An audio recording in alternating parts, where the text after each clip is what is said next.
She had no idea the man she let stay for one night with his daughter was actually the new CEO of her company. Snow fell softly through the gray afternoon as Julie Harper walked aimlessly through the city, her boots crunching on the thin layer of white.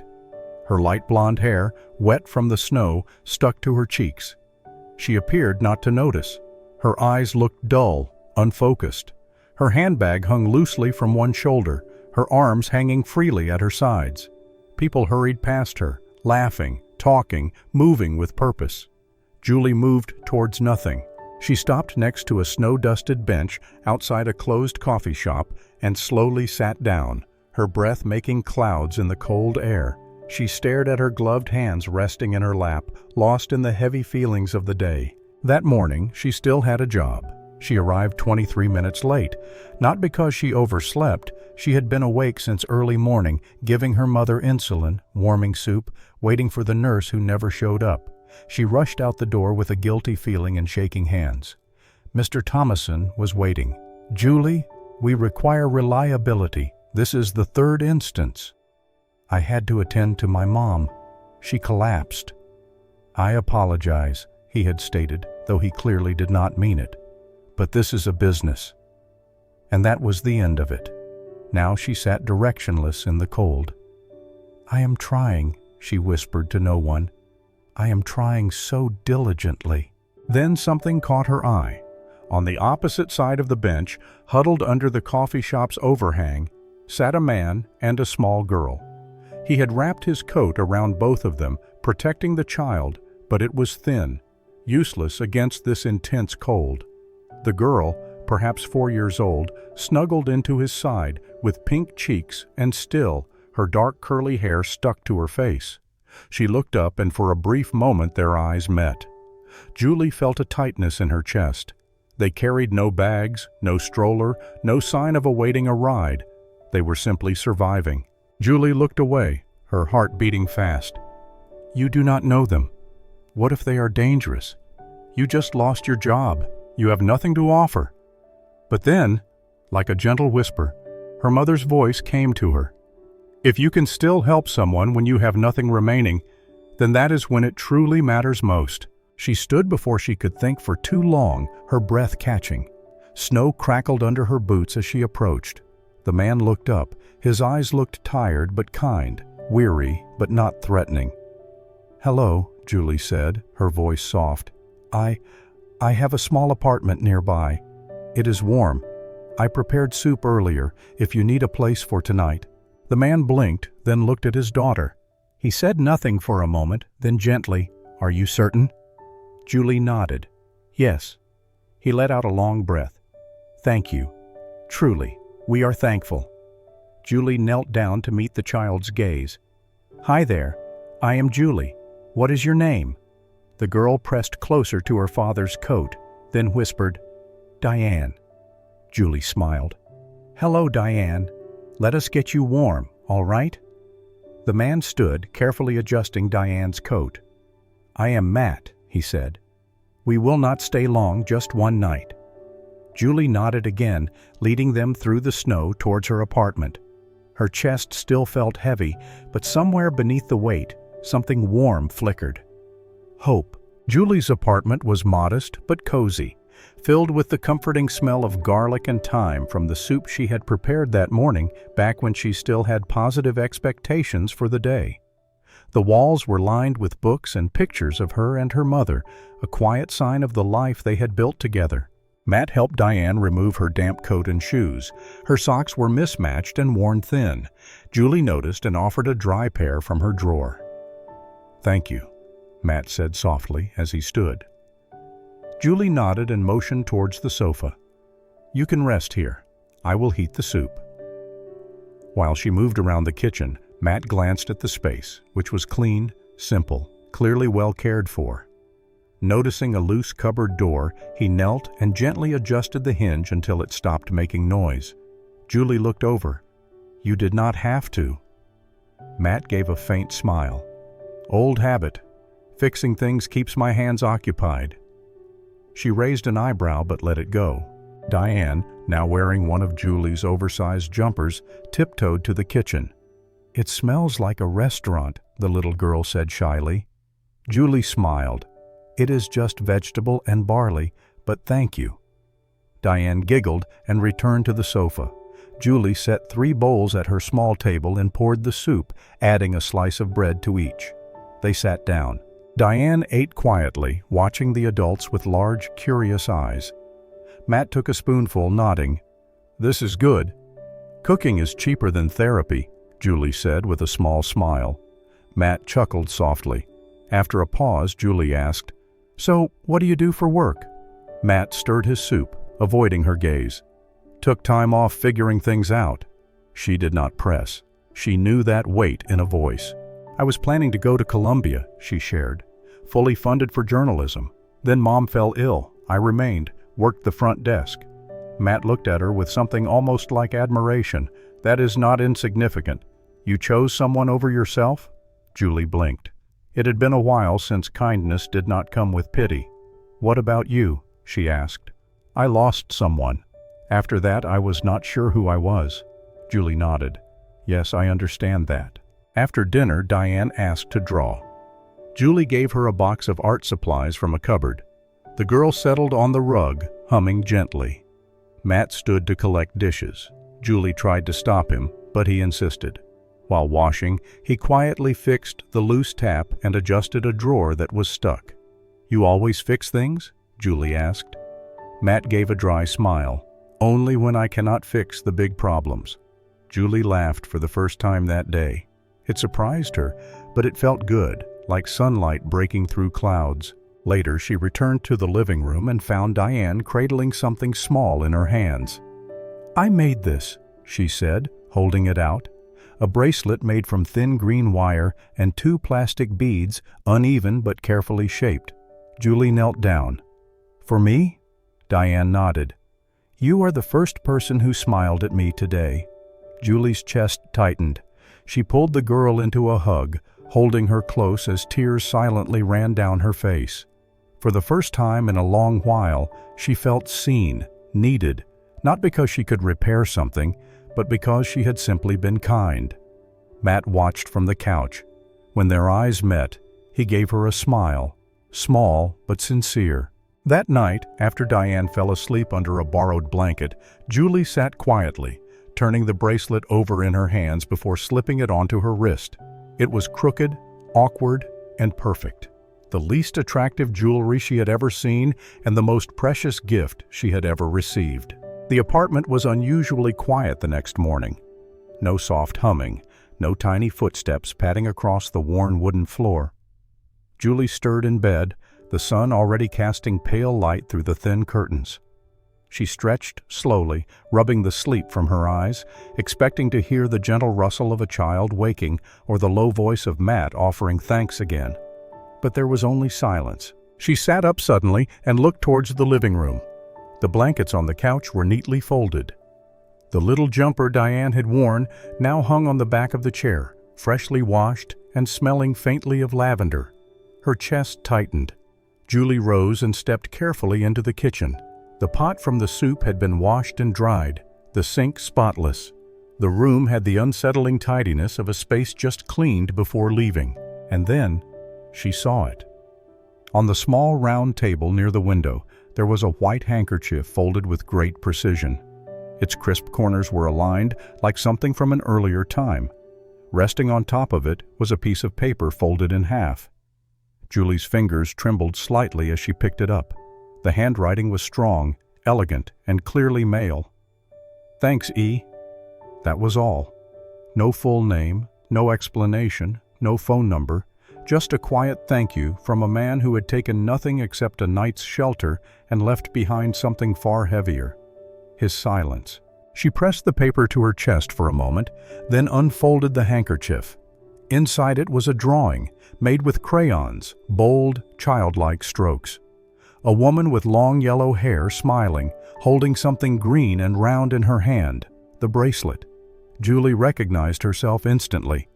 Diane had drawn her standing under a sky full of stars, the lines uneven but joyful, and on either side of her stood a taller man and a tiny girl, all three holding hands. Julie sank into the chair slowly, unable to stop the tears. It had only been one night, a few bowls of soup, a couch to sleep on, but it had made a difference. It had mattered enough for Diane to leave her this. She wiped her eyes, then looked up at the refrigerator. After a second's hesitation, she stood and retrieved the wire bracelet from the coffee table where she had left it before bed. The green wire caught the morning light like colored glass. Without overthinking it, she pinned the bracelet next to the drawing on the fridge door, securing them both with a single magnet. She stepped back and looked at it, the strange, clumsy wire circle and the joyful image of herself as someone warm, someone needed. It looked like hope. It looked like something she had forgotten she could be. Julie did not know where Matt and Diane had gone. She did not know why they left so early or where they would sleep tonight. But she knew this. They had truly seen her. Not as the woman who got fired, not as the daughter always rushing to care for someone else. They had seen her as someone who mattered, someone who helped. And now her small kitchen, with its chipped tiles and second-hand chairs, felt like a sacred place. She sat back down at the table and wrapped her hands around a mug of coffee she had not even realized she poured. The seat across from her was empty, but in the quiet of that morning, it did not feel like a loss. It felt like the start of something she could not name yet, but she knew it was real. The following days blurred into a harsh routine of rejections and tiredness. Julie walked the streets diligently with a freshly printed CV, stopping at coffee shops, retail stores, and offices, anywhere with a "now hiring" notice. But no one was employing someone like her, a college dropout, a former receptionist with irregular availability, a woman who looked just a little too exhausted, a little too delicate. At one office downtown, a woman in high heels scanned her application for less than 5 seconds before looking up. "Honestly," she said without any sympathy, "you seem too gentle for this environment. We require someone tougher." Too soft. The words stuck to her like a stain she could not remove. Julie left the building in silence, her chest tight, shame burning behind her eyes. She tried to focus on the sidewalk, not on the throbbing headache building behind her temples or the flutter of worry rising in her chest like smoke. That evening, as the sun began to set behind the gray skyline, Julie's phone rang. She glanced at the screen and saw the hospital's number. Her stomach dropped. When she arrived breathless and red-faced from running the 12 blocks she could not afford to take a taxi, the nurse met her with a clipboard and a look of practiced concern. "Your mother experienced a minor heart attack," the nurse explained. "She is stable now, but she will need medication adjustments and extended observation." Julie nodded, barely hearing the rest. The words "heart attack" echoed like a drumbeat in her mind, and behind that echo was a question she had no answer for. How will I pay for any of this? The journey back home was silent. She walked the entire way, arms wrapped around herself against the biting wind, ignoring the dull ache in her calves and the sharp sting of tears she refused to let fall on the pavement. When she finally reached the apartment and shut the door behind her, the silence inside seemed louder than the city outside. It enveloped her like a fog.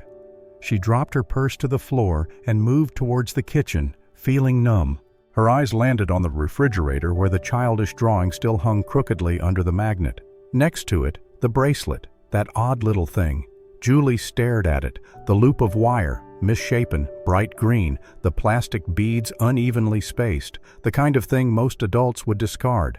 After politely smiling, she raised her hand, fingers curling around the magnet. Her hand shook. She wanted to rip it down, to throw it in the rubbish, to erase the memory of that brief moment of hope, because it hurt more than anything to think maybe, just maybe, someone had seen worth in her.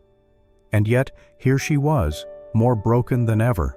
Her hand hovered there, the magnet loosening slightly. Then her eyes drifted to the crayon drawing. A woman with yellow hair smiling under a sky full of stars, holding hands with a little girl. Diane's words came back like a whisper. "You are the first person who smiled at me today." Julie's hand dropped. She let the magnet fall back into place and sank to the floor. Her back pressed against the lower cupboards. Her knees pulled up to her chest, arms wrapped tightly around them. And then finally she cried. Not polite tears, not silent frustration. This was sobbing, raw and heaving and unfiltered, grief for everything she had lost, fear for what she might still lose.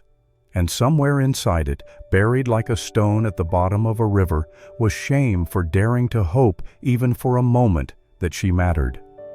"I do not want to give up," she whispered between choked breaths. "But I am so tired. I am so tired." The light in the kitchen flickered gently above her, casting soft shadows against the wall. The bracelet remained, still pinned beside the drawing, untouched. It had survived the worst of her, and somehow so had she. The call came on a Tuesday morning, just after Julie had returned from her mother's latest appointment. She was peeling carrots in the kitchen, trying to make soup last for the rest of the week, when her phone vibrated. Unknown number. She almost let it go to voicemail, but something prompted her to answer. "Hello, Miss Julie Harper." The voice on the other end was professional, concise. "This is Sarah from Westbrook Corporation's Human Resources Department. Our Chief Executive Officer would like to arrange a meeting with you at your earliest convenience." Julie blinked. What? "I apologize. I no longer work there." "Yes, we are aware," the woman replied gently. "Still, the request stands. He specifically asked for you by name." Julie's heart thumped. "Did I do something wrong?" she asked, her voice small. "No," the woman said. "Just come in, please. Tomorrow, 10 a.m. When Julie hung up, she stood frozen for a moment in her kitchen. She looked at her reflection in the microwave door. Unwashed hair, dark circles under her eyes, an apron stained with broth. "Why would a CEO want to see me?" she whispered to no one.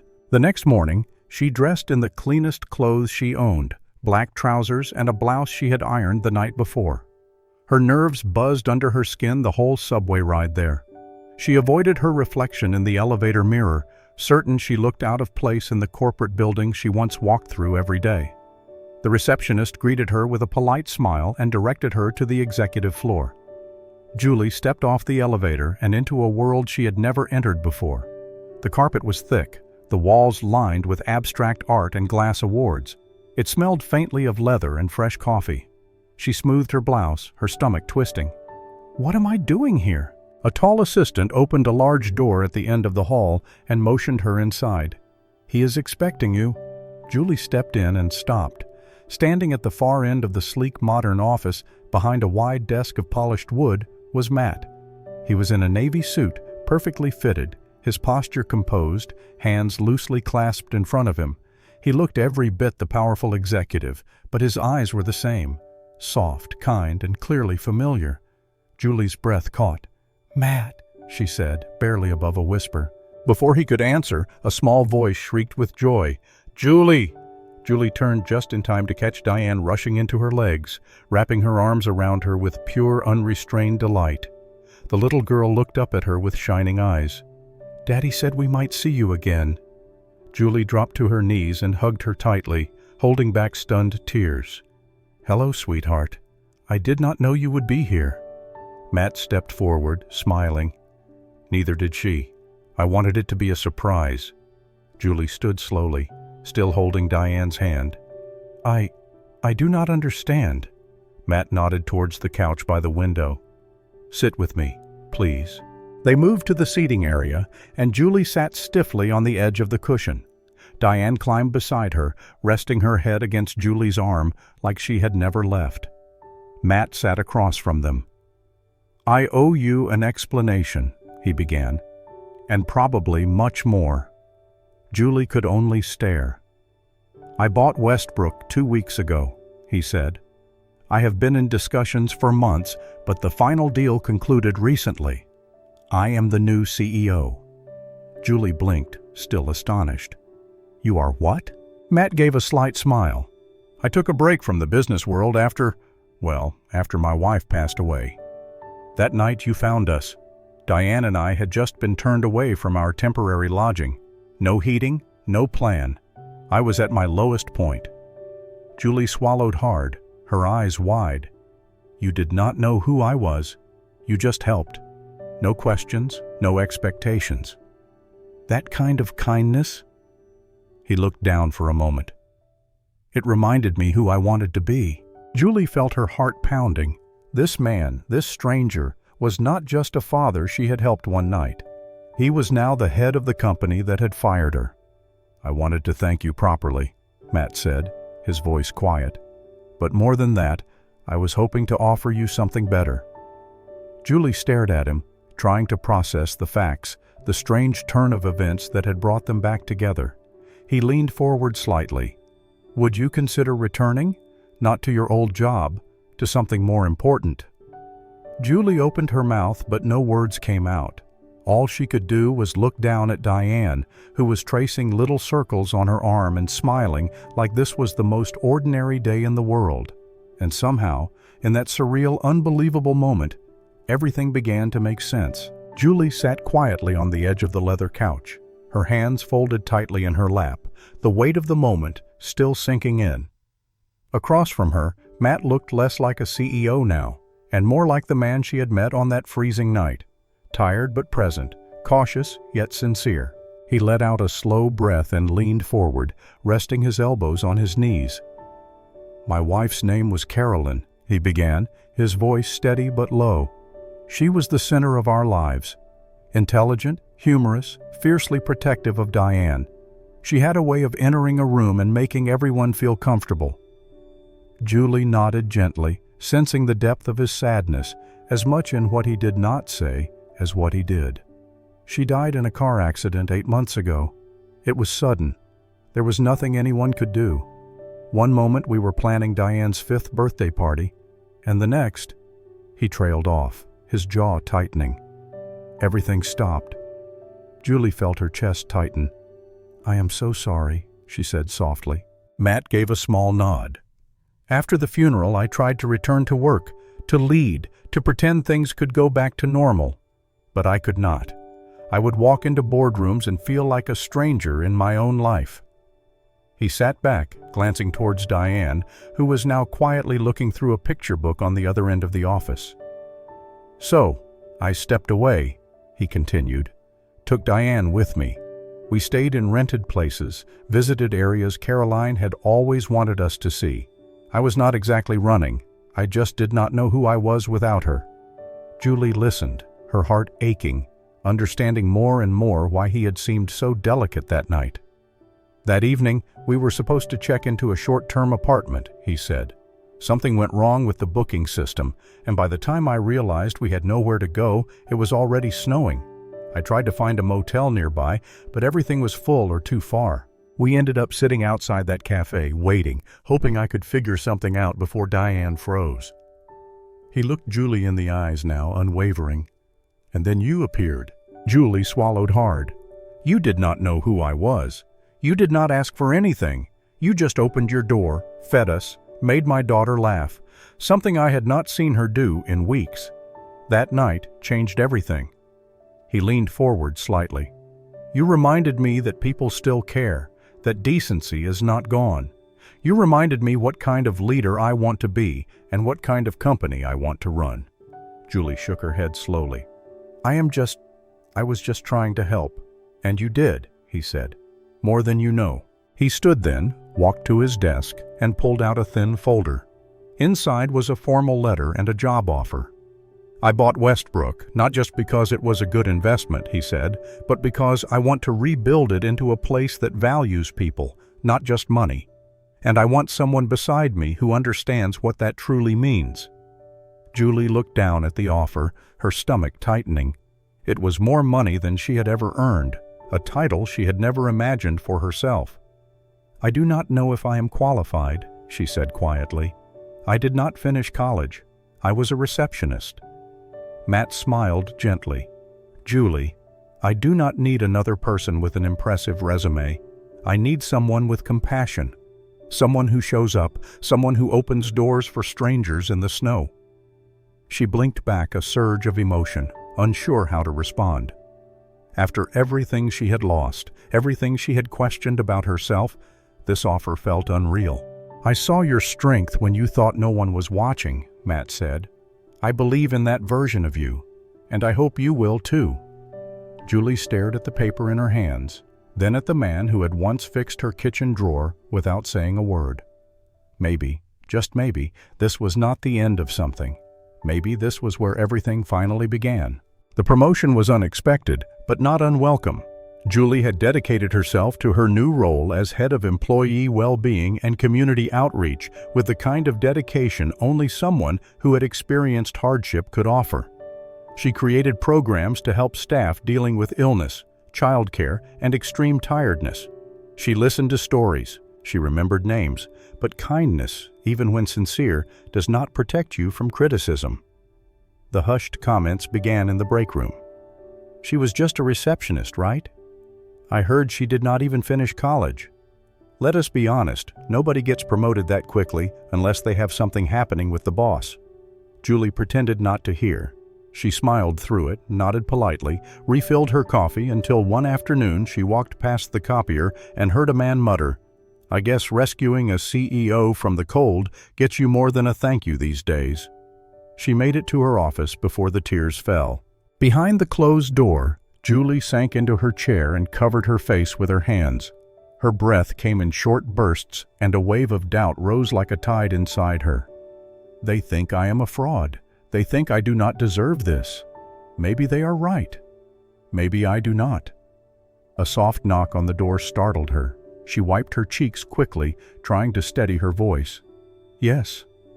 Matt opened the door slowly. His eyes fell on her tear-streaked face, and he did not say anything. He just crossed the room, knelt beside her chair, and took her hand. "Come with me," he said gently. He did not ask questions. He did not lecture. That weekend, they took Diane to the park. Julie pushed the little girl on the swings, laughing as Diane shrieked with happiness. Later, they flew a bright red kite together under the pale blue sky. And Diane insisted on drawing each of them in chalk on the sidewalk. Daddy, Julie, and me holding hands. They bought ice cream from a vendor cart, and Julie sat on the bench as Matt handed her a cone.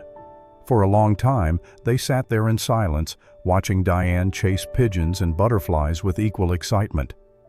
"She does not see the rumors," Matt said at last. "She only sees who you are to her." Julie looked down at her lap. "But the others do." "They see you," Matt said, "but they do not know your story." He paused. Maybe it is time they did. That Monday, Matt sent out a company-wide invitation. Town hall meeting, Thursday 4 p.m., attendance encouraged. The entire staff gathered in the large auditorium. The air buzzed with curiosity, sideways glances, a few eye rolls. Matt stood at the podium, not in a suit, but in a soft jumper and trousers. He looked more like a man than a CEO. He began without a script. "Many of you know Julie Harper," he said, his voice calm. "Some of you have worked alongside her, some under her leadership, but I want you to know who she was before that."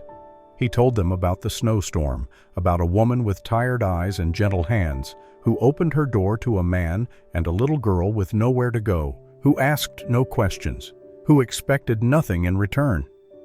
"She did not know who I was," Matt said. "She only knew we were cold and scared and alone, and she gave us warmth, food, and dignity." He reached into his pocket and pulled out something small, a wire bracelet, green and uneven, with 2 plastic beads hanging crookedly from one side. "This," he said, holding it up, "was a gift from my daughter to Julie that night. She called it her thank you bracelet." He looked at it for a long moment before carefully placing it on the table in front of him. "I have worn it every day since, because without this bracelet, I would not be here. Without Julie, this company would not be what it is becoming.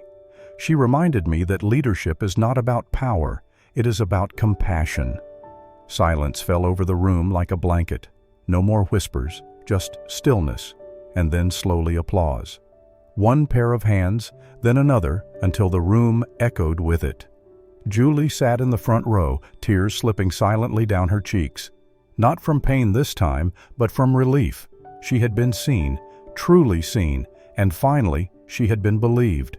The weeks after the town hall brought a quiet change. The company felt cozier, more human. People stopped avoiding eye contact. They smiled at Julie, confided in her, trusted her not because of her title, but because they sensed she understood. Her office door stayed open. She visited departments, asked the questions others missed. She launched community initiatives, child care assistance, support groups. Slowly, the barriers between titles and people began to disappear. At home, life flourished again. Her mother, once ill and silent, now laughed over card games and old movies. The wellness program covered her treatments. For the first time in years, Julie felt she was truly living, not just surviving. And then there was Diane. Weekends became their custom. Julie, Matt, and Diane hiking sunny trails, baking with too much flour, camping under stars. Diane insisted on adding sprinkles to everything, even scrambled eggs. One afternoon, Diane ran in, clutching a crayon drawing. "Look, it is us!" She beamed. 3 stick figures, one in a tie, one in a dress, and a child between them. "Dad, Mom, Julie, and me," it read. Julie's throat tightened. Later that evening, as they read by the fireplace, Diane leaned against her. "I asked God to send someone like you," she whispered. Julie blinked. "You did?" Diane nodded. "And I think he heard me." Julie glanced at Matt. Their eyes met. They said nothing, but everything was understood in the quiet. At the company's yearly winter celebration, Matt took the stage, Diane by his side. "This woman transformed my life and my daughter's on a night when we had nowhere else to go." Then, to everyone's surprise, he dropped to one knee. Gasps rippled through the crowd. From his pocket, he pulled a small box with a sapphire ring. "Julie Harper," he said, voice full of emotion, "you were our guiding light, our hope. Will you be our permanent home?" Tears streamed down Julie's cheeks. Diane ran onto the stage and wrapped her arms around her. "Is this our family now?" she asked. Julie knelt beside her, kissed her cheek, and turned to Matt. "Yes," she whispered. 1,000 times yes." Cheers erupted. Confetti floated like snow. Their spring wedding was small, perfect, by a calm lake under soft sun and swaying trees. No gold, no extravagance, just daisies, music, and love. Julie walked the aisle in a simple ivory dress, her mother holding her arm. On her wrist was no bouquet, but a crooked green bracelet made of wire and 2 beads. During the vows, Diane sat between them, holding both their hands. After the kiss, she grinned up at them. "We did it," she said. Later, as the sun began to set towards the horizon, they walked hand in hand along the stone path beside the lake. Julie, Matt, and Diane, shadows trailing behind them.